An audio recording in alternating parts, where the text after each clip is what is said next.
বিশ্ব যখন চুপচাপ কূটনৈতিক ভারসাম্যের ভান করে নিরপেক্ষতার মুখোশ পরে বসে, তখন একমাত্র ইসরায়েল বুক চিতিয়ে বলেছে, ভারতের পাশে আছি।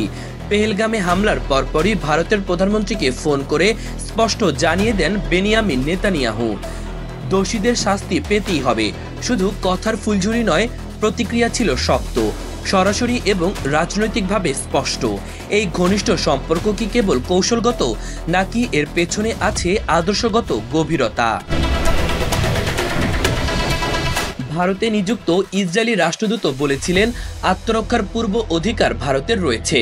পাকিস্তান তখন দাবি করে বসে, ভারত তাদের আকাশসীমায় ইসরায়েলি ড্রোন ব্যবহার করে হামলা চালিয়েছে। এমন এক সময় যখন ইসরায়েল নিজেও গাজায় যুদ্ধে লিপ্ত, তখনও তারা ভারতের পাশে। অন্যদিকে রাশিয়া, যার সঙ্গে ভারতের সম্পর্ক ঐতিহাসিক, তারা তখন কেবল শান্তির ডাক দিচ্ছিল। 2014 সালে নরেন্দ্র মোদী ভারতের প্রধানমন্ত্রী হওয়ার পর ভারত ইসরায়েল সম্পর্কের এক নতুন অধ্যায় শুরু হয়। মোদীও ছিলেন প্রথম ভারতীয় প্রধানমন্ত্রী যিনি সরাসরি ইসরায়েলে সফরে যান।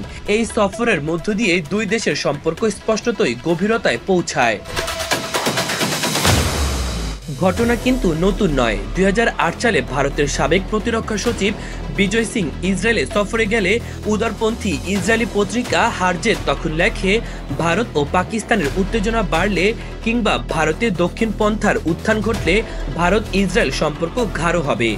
1999 সালের কার্গিল যুদ্ধের সময়ও ইসরায়েল তড়িঘড়ি অস্ত্র পাঠিয়েছিল ভারতের জন্য। প্রাক্তন কূটনৈতিক তালমিজ আহমেদের মতে, হিন্দুত্ববাদী ও ইহুদিবাদী আদর্শের মধ্যে রয়েছে আদর্শগত মিল। এই মিলই গড়েছে দুই দেশের ভেতরের ঐক্য।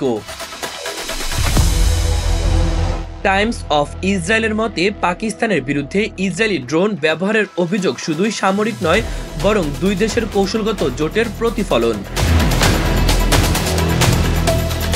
জেরুজালেমে অবস্থিত ইনস্টিটিউট ফর স্ট্র্যাটেজি অ্যান্ড সিকিউরিটির গবেষক ডক্টর অশ্রিক বিরওয়াতকার বলেন, ভারতের কৌশলগত নীতিতে ইসরায়েলের অবদান অত্যন্ত গুরুত্বপূর্ণ।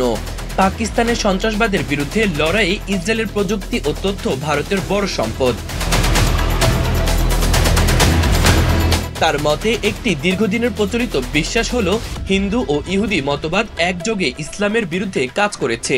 তিনি আরো বলেন, 2023 সালে যখন হামাস হামলা করে, তখন ইউরোপের অনেক দেশ অস্ত্র সরবরাহ থামিয়ে দেয়, অথচ ভারত কূটনৈতিক ঝুঁকি নিয়েও আমাদের পাশে দাঁড়ায়।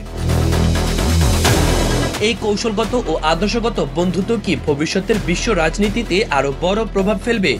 কমেন্টে জানিয়ে দিন আপনার মতামত এবং চ্যানেলটি সাবস্ক্রাইব করে দিন পরবর্তী ভিডিওর জন্য। ইমন তারুণ্য বার্তা।